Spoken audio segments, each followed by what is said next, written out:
Gönül coğrafyamızın kıymetli dostları. Kelimelerin izini süren değerli izleyiciler. Hepinizi en içten sevgilerimle selamlıyorum. Ben Yasemin Yapan. Bugün burada sadece bir panelin başkanı olarak değil, kalemiyle bozkırı dillendiren, insan ruhunun en derin dehlizlerine fener tutan, büyük usta Cengiz Aytmatov'un dünyasına yoldaşlık etmek isteyen edebiyat sevdalısı gençler olarak arkadaşlarımla birlikte huzurlarınızdayım. Erciş, Arif Nihat Asya Anadolu Lisesi olarak düzenlediğimiz Anadolu Mektebi yazar okumaları kapsamında ulu bir çınarın gölgesinde buluştuk. Bugün çok kıymetli panelist arkadaşlarımla birlikte büyük ustanın satır aralarında kaybolacak köklerimizi, aidiyet duygumuzu, yalnızlığı ve o kaçınılmaz iç hesaplaşmalarımızı konuşacağız. İnsan köklerini saldığı toprakla mı yoksa ilerleyen çağla birlikte mi şekillenir? İlk olarak sözü Yusuf Koç'a bırakacağım. Yusuf bizlere geleneksellik ile modernlik arasındaki çatışmayı, kökleri derinlerde olan bir çınar gibi geçmişin zerafetini geleceğe nasıl taşıyacağımızı anlatacak. Söz sende Yusuf. Ekranları başında bizleri dinleyen, kelimelerin ve kültürün izini süren kıymetli izleyicilerimiz. Hepinizi hürmetle selamlıyorum.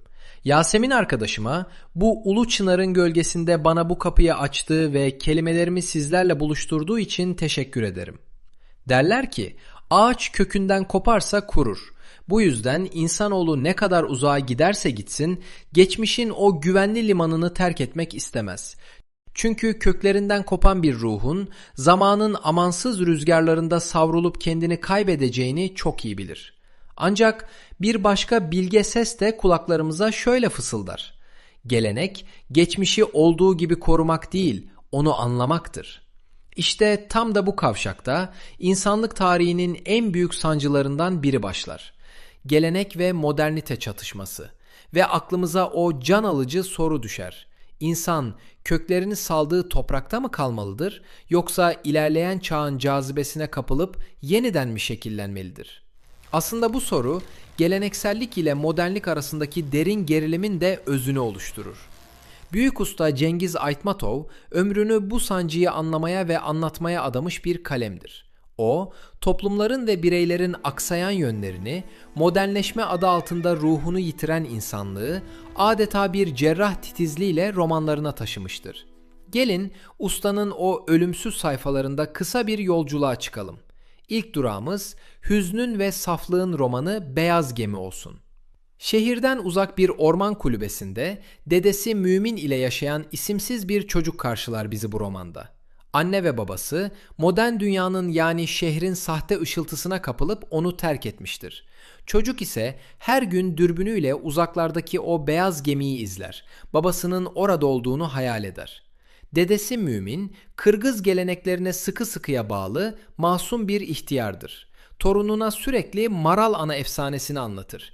Geçmiş unutulmasın, bağlar kopmasın ister. Efsaneye göre yok olmanın eşiğine gelen bir soyu bir geyik korumuş ve Kırgızların devamını sağlamıştır.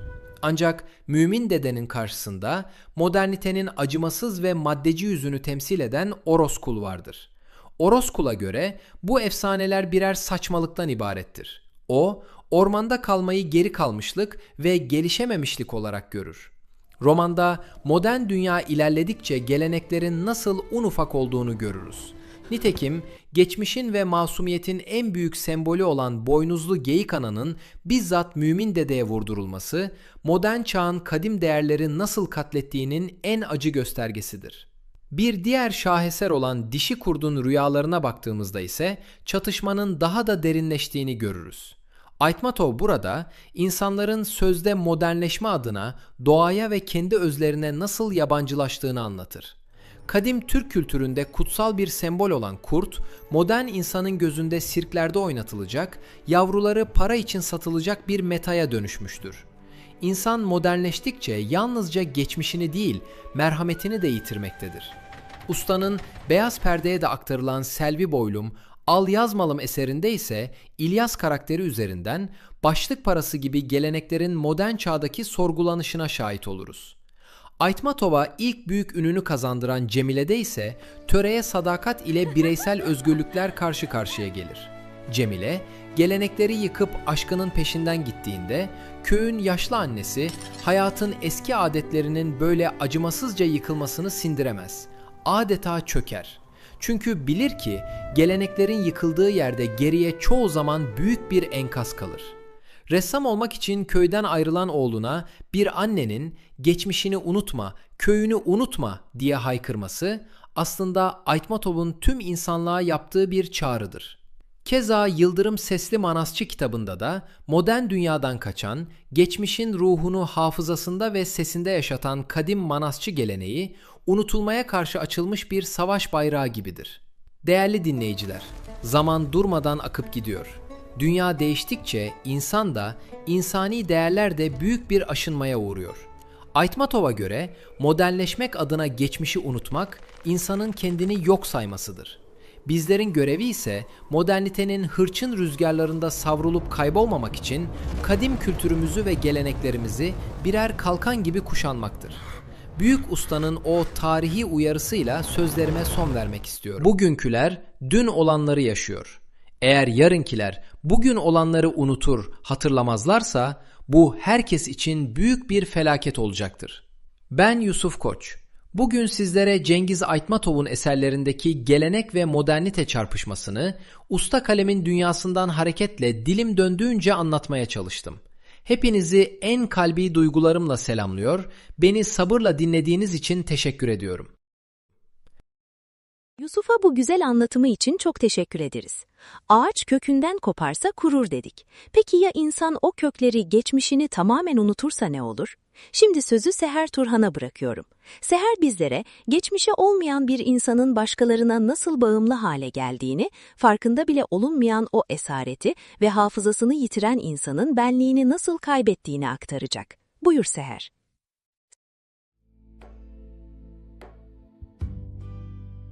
Kelimelerin izini süren kıymetli izleyicilerimiz, ekranları başında bizleri dinleyen değerli dostlar, sevgili panel başkanıma bu derin ve sarsıcı konuya kapı açıp sözü bana bıraktığı için canı gönülden teşekkür ederim.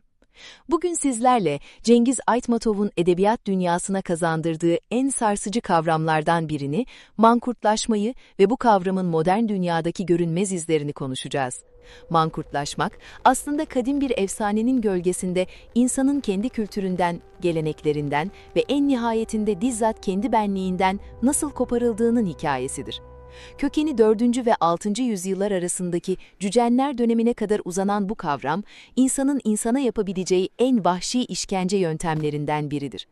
Efsaneye göre esirin kafası kazınır, üzerine taze deve derisi geçirilir ve kızgın güneşin altında kurumaya bırakılır. Deve derisi kurudukça büzülür, kafayı bir cender gibi sıkar ve saçlar dışarı doğru uzayamayıp içeri beyne doğru büyür. Bu amansız acı sürecinin sonunda esir, adını, hafızasını, ailesini ve geçmişini tamamen unutur. Artık karşımızda iradesi olan bir insan değil, sadece efendisinin emrini yerine getiren canlı bir nesne vardır. Türk edebiyatında bu temayı farklı yönleriyle işleyen Tarık Buğra, Necip Fazıl ve Atilla İlhan gibi güçlü kalemler olmuştur. Atilla İlhan'ın şu sözleri, zihniyet olarak mankurtlaşmanın ne anlama geldiğini çok net özetler. Bizim trajedimiz, gövdesi doğuda, kafası batıda olan, iki tarafa da ait olmayan, kendi gerçeğine gözlerini kapamış, mankurt bir aydın tipi yaratmış olmamızdır. Usta yazar Aytmatov, bu temayı Gün Olur Asra Bedel romanında somut bir efsaneye dayandırsa da, aslında bu büyük çığlık onun tüm eserlerine sinmiştir. Romandaki en trajik figür olan Nayman Ana, öldü sandığı oğlu Colaman'ı bozkırda bir mankurt olarak bulduğunda, evladının yüzünde kendisini tanıdığına dair en ufak bir iz göremez. Ona ninniler söyler, babasını anlatır. Fakat hafıza bir kez mühürlenmiştir. Bir annenin yüreğinden kopan şu feryat bozkırda çınlar. Adın ne senin? Kimin oğlusun? Anımsa adını. Senin baban Dönembay. Aslında bu çığlıkta yazarın kendi iç dünyasının da yarası gizlidir. Zira Aytmatov'un babası da Stalin döneminde bir hiç uğruna yok edilmiş, yazar ömrü boyunca hatırlama kavramının üzerinde bu acıyla titremiştir. Efsanenin sonunda efendisi tarafından kandırılan Colaman, öz annesini bir düşman sanarak okuyla vurur. Nayman Ana son nefesini verirken bile bozkıra doğru hala aynı şeyi sayıklamaktadır. Adını hatırla. Aytmatov bu yozlaşmayı sadece bozkırda bırakmaz. Beyaz gemide kutsal Maral Ana soyundan gelenlerin bile ticarete kapılıp kutsallarını paraya satarak kendi mankurtluklarını biriktirdiğini söyler. Toprak Ana'da ise savaşın ve hırsın insanı özünden nasıl kopardığını anlatırken Tolgonay Ana'nın dilinden mühürler hafızayı. Evet Toprak Ana, ikimiz de unutmuyoruz. Bugün yine her şeyi hatırlıyoruz. Kıymetli dinleyiciler, efsanedeki mankurt bu hale bile isteye gelmiyordu. Peki ya bugün? Bugünün modern insanı, konfor alanı bozulmasın diye popülerlik uğruna kendini adeta gönüllü birer dijital mankurta dönüştürüyor. Cebimizdeki parlak ekranların esiri olarak kendi hakikatimizi unutuyoruz. Sosyal medyada 3-5 beğeni fazla almak adına kadim değerlerimizle dalga geçiyor, bir kaydırma hareketiyle 1000 yıllık geçmişimizi silip atabiliyoruz. Sırf dikkat çekmek adına ana diline yabancı kelimeler ekleyen, kendi kültürünü cahillik diye yaftalayıp mizah malzemesi yapan her zihin aslında deve derisine sarılmış bir hafızanın kurbanıdır. Eğer dilimizi ve kültürümüzü bu popüler kültür rüzgarında kaybedersek, geçmişte bu değerler için bedel ödeyenleri kendi ellerimizle bir kez daha öldürmüş oluruz. Bizim asıl görevimiz fırtınalara karşı köklerimize daha sıkı sarılmak ve ne pahasına olursa olsun hatırlamaktır. Sözlerimi usta yazar Cengiz Aytmatov'un zamana meydan okuyan o tarihi cümlesiyle bitirmek istiyorum. Geçmişini unutanın geleceği olmaz. Kendi köklerini kurutan ağaç en hafif rüzgarda devrilmeye mahkumdur. Ben Seher Turhan. Bugün sizlere Cengiz Aytmatov'un eserleri ışığında mankurtlaşmayı ve bu tehlikenin günümüzdeki izlerini anlatmaya çalıştım. Hepinizi saygı ve sevgiyle selamlıyor, beni sabırla dinlediğiniz için teşekkür ediyorum. Seher'in bu çarpıcı tespitleri için teşekkür ediyoruz. Gerçekten de insan yaşadığı yere benziyor. Peki bu aidiyeti ararken o iç hesaplaşmayı nasıl yaşıyoruz? Şimdi sözü Zerya Altun'a vereceğim. Zerya, insanın kendi yalnızlığıyla aynanın karşısına geçmesini, ben kimim, nereye aidim sorularıyla başlayan o yüzleşmeyi ve ruhumuzun o toprağa ait hissettiğinde nasıl gerçekten var olduğunu bizlere anlatacak. Dinliyoruz Zerya. Gönül coğrafyamızın güzel insanları, ekranları başında bizlerle bu edebi heyecanı paylaşan kıymetli izleyiciler.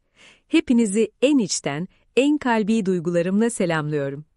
Sevgili panel başkanım, toprağın o kadim sessizliğini ve sadakatini konuşmamız için sözü bana devrettiğinizde, içimde usta yazarın o sıcak dünyası yeniden canlandı. Çok teşekkür ederim. Bugün sizlerle Cengiz Aytmatov'un dünyasında neredeyse bir karakter gibi yaşayan, nefes alan en temel unsurlardan birini, toprak konusunu konuşacağız. Usta yazara göre toprak insanoğluna bahşedilmiş en kıymetli nimetlerden biridir. İnsan topraktan gelir, onunla yaşar ve yine onun koynunda gözlerini yumar. Toprak derindir, eskidir fakat hiçbir zaman tazeliğini ve bereketini yitirmez. O nehirleri, dağları, taşları sırtında taşımaktan asla yorulmaz. Fakat insanın derdiyle, tasasıyla ve doyumsuzluğuyla yorulur. Büyük ustanın külliyatına baktığımızda toprak ve savaş konularının birbirini tamamlayan iki ana unsur olarak işlendiğini görürüz. Bunun en çarpıcı örneği Toprak Ana romanıdır.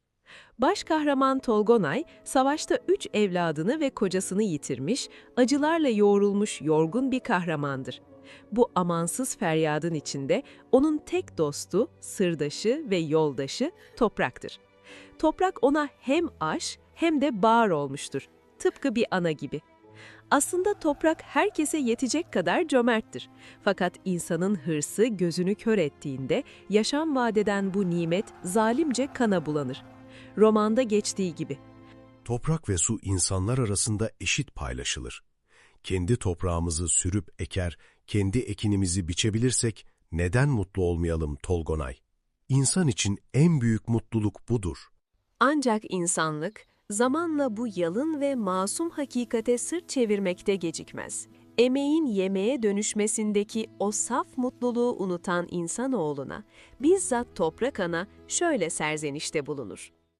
Ey denizlerin, dağların ötesinde yaşayanlar! Ey bu dünyanın insanları! İstediğiniz nedir sizin? Toprak mı? İşte toprak karşınızda. Toprak benim. Ancak hepiniz için varım ben. Bana göre sizler birbirinize denktiniz. Benim yüzümden kavgaya gerek yok. Sizin dostluğunuzu ve emeğinizi istiyorum. Toprak Ana'nın barışa ve emeğe çağıran bu evrensel yankısı, en çok da onun yükünü omuzlayan kadınların direnişinde vücut bulur. Bu kudretli kadınların izini sürdüğümüzde, yolumuz Yıldırım Sesli Manasçı eserine düşer. Kartelo Zayip, oğlunu savaşa göndermiş, hasta kocasına bakarken bir yandan da halkına önderlik edip toprağı işleyen gerçek bir savaşçıdır. Aynı kitabın son öyküsü olan Beyaz Yağmur'da ise ekin ve ekmek sevdalısı genç bir kız olan Saadet'le kocası üzerinden aşkın, saf sevginin ve emeğin toprağı nasıl bir cennete dönüştürdüğünü, verilen emeğin meyvesinin ne kadar tatlı olduğunu hissederiz. Ustanın başyapıtı Gün Olur Asra Bedel'de ise toprak insan yaşamının şahidi olarak karşımıza çıkar. Yedigey ömrünü verdiği Sarı Özek bozkırında dostu Kazangap'ı toprağa vermeye giderken, geçmiş hikayeler kadar efsaneleşmiş bir asırlık ömrü o bir güne sığdırır. O gün bozkır dile gelse adeta asra bedel bir tarih konuşacaktır. Bu eserin devamı olan Cengiz Han'a küsen Bulut'ta ise gücün ve hırsın insanı toprağa ve merhamete nasıl yabancılaştırdığını görürüz. Cengiz Han, Batı toprağı ve hükümdarlık itibarı uğruna koyduğu zalim yasalarla küçücük bir bebeği anne kokusundan mahrum bıraktığında başındaki o kutlu bulut onu terk eder. Geriye ise fethettiği topraklar değil, bir hükümdarın büyük vicdan azabı kalır. Kıymetli dinleyiciler, toprak merhametin, sadakatin ve yeniden başlangıcın sembolüdür. O her zorluğa rağmen insanın en büyük ve en bilge dostudur. Sözlerimi toprağın bu kadim bilgeliğini en güzel anlatan büyük usta Aşık Veysel'in ölümsüz dizeleriyle noktalamak istiyorum. Adem'den bu deme neslim getirdi. Bana türlü türlü meyve yedirdi. Her gün beni tepesinde götürdü. Benim sadık yarim kara topraktır. Ben Zerya Altun. Bugün sizlere Cengiz Aytmatov'un eserlerindeki toprak sevgisini ve toprağın taşıdığı derin anlamları aktarmaya çalıştım. Hepinizi en içten sevgilerimle selamlıyorum. Beni sabırla dinlediğiniz için teşekkür ediyorum. Zerya'ya bu derinlikli yorumu için teşekkür ederiz. İç hesaplaşma bazen sadece aynanın karşısında değil, büyük bir kalabalığın ortasında da yaşanır. Son olarak sözü Meryem Sözcü'ye bırakıyorum. Meryem bizlere kalabalıklar içerisindeki yalnızlığımızı, kendi içindeki boşluğu dolduramayan bir insan için o kalabalıkların bile nasıl koca bir çöle dönüştüğünü anlatacak. Söz sende Meryem. Kalabalıklar içinde kendi sessizliğini korumaya çalışan, ruhunun derinliklerine doğru bir yolculuğa çıkmak isteyen tüm kitapsever dostlar, hepinizi en kalbi duygularımla selamlıyorum. Panel başkanımız Yasemin'e, içimizdeki o en derin duygulara, o kaçınılmaz iç hesaplaşmalara fener tutan bu güzel geçişi için canı gönülden teşekkür ederim. Bugün sizlerle hepimizin hayatında en az bir kez yaşadığı, kaçtığı ya da yüzleştiği o derin varoluş sancısını Cengiz Aytmatov'un eserlerindeki yalnızlık ve iç hesaplaşma konusunu konuşacağız. Onun dünyasını daha iyi anlayabilmemiz için öncelikle şu köklü gerçeği kabul etmemiz gerekir. Franz Kafka'nın da dediği gibi, insan anlaşılmadığı yerde yalnızdır. Büyük ustanın kaleminde yalnızlık, bize yıllarca öğretilen o arkadaşsız kalmak, kantinde tek başına oturmak veya ortamlardan dışlanmak gibi basit bir durum değildir. Aytmatov'a göre bu kavram çok daha derin bir varoluş mücadelesidir. Onun kahramanları, gürültülü hayatların tam ortasında olsalar bile ruhlarının duyulmadığı o derin ıssızlıkta yaşarlar. Bunun en bariz örneğini Cemile romanında hissederiz. Cemile, dünyaca ünlü yazar Louis Aragon tarafından dünyanın en güzel aşk hikayesi olarak tanımlanmaktadır. Cemile'nin etrafı her zaman insanlarla, kurallarla ve katı törelerle doludur. Ancak onun asıl yalnızlığı, etrafında kimsenin olmaması değil, ruhunu, türkülerini ve içindeki o coşkuyu paylaşabileceği bir kimsenin olmayışıdır. Ne zamanki hayatın tüm yükünü sessizce omuzlayan, dışlanan ve kendi kabuğunu çekilen Daniyar'la karşılaşır, işte o an iki yalnız ruh birbirini kelimesiz anlar. Daniyar'ın bozkırda yankılanan o hüzünlü türküleri, Cemile'nin içindeki sessiz çığlığın sesi olur. Onların aşkı, iki insanın birbirinin yalnızlığını şifalamasıdır. Ustanın başyapıtı Gün Olur Asra Bedel'de ise yalnızlık koskoca bir coğrafyanın kaderine dönüşür. Sarıözek bozkırında tren şefliği yapan ve geçmişin yükünü omuzlarında taşıyan Yedigey, bozkırın o uçsuz bucaksız ıssızlığında tek başınadır. Dostu Kazangap'ın cenazesini defnetmek için yola çıktığında sadece geçmişiyle değil, modern dünyanın vicdansızlığıyla da bir iç hesaplaşmaya girişir. Onun yalnızlığı, insanlığın değerlerini kaybetmesine karşı duran bilge bir adamın yalnızlığıdır. Bu eserin devamı olan Cengiz Han'a küsen Bulut'taysa, yüzbaşı Erden'e ve nişanlısı Dogulancı, hırsların ve zalim kuralların dünyasında aşkı seçerek kendi yalnızlıklarına sığınırlar. Onların iç hesaplaşması, güce karşı sevginin ve insan kalabilmenin onurlu bir direnişidir. Kıymetli dinleyiciler, bizler genelde yalnızlığı hep bir korku, bir zayıflık olarak görüyoruz. Sırf etrafımızda birileri olsun, kalabalıklar bizi dışlamasın diye bazen hiç istemediğimiz ortamlara giriyor, sevmediğimiz duygularla doluyoruz. Maalesef bu durum hayatta kendi özümüzden bile vazgeçmemize sebep oluyor. Oysa yalnızlığa felsefeci Oruç Arıoba'nın şu bilge penceresinden bakarsak her şey değişir.